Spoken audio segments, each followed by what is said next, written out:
तिब्बती कवि तेंजिंग सुंदू की एक बेहद प्रसिद्ध कविता धर्मशाला में बारिश।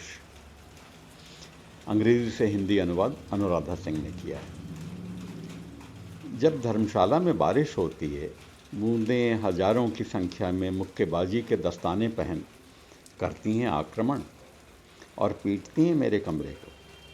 अपनी टीन की छत के नीचे रोता है मेरा कमरा, भीतर ही भीतर गीला कर देता है बिस्तर कागज।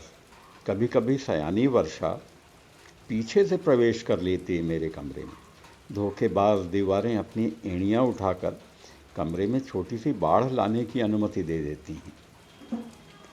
मैं द्वीप राष्ट्र सी शैया पर बैठकर अपने जला प्लावित देश को देखता हूँ।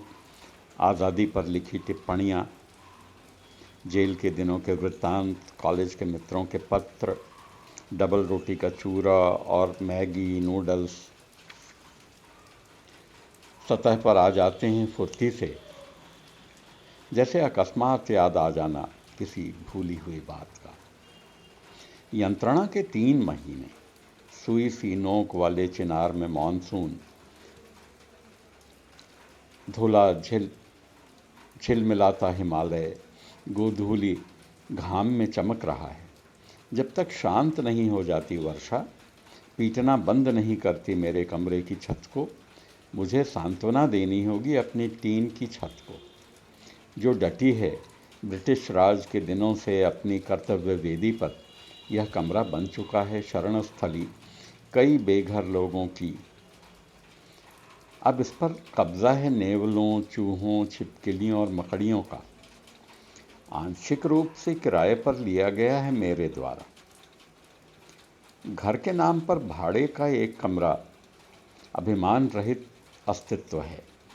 मेरी कश्मीरी मकान मालकिन नहीं लौट सकती 80 साल की उम्र में अपने घर। हम अक्सर प्रतिस्पर्धा करते हैं कश्मीर और तिब्बत के नैसर्गिक सौंदर्य की। हर सांझ मैं लौटता हूँ अपने किराए के कमरे में, लेकिन मरूंगा नहीं ऐसे। कोई तो रास्ता होगा यहाँ से बाहर निकलने का। मैं नहीं रो सकता अपने कमरे की तरह। बहुत रो चुका हूँ जेल और हताशा में। कोई तो रास्ता होगा यहाँ से बाहर निकलने का। मैं नहीं रो सकता। पहले बहुत नम है मेरा कमरा।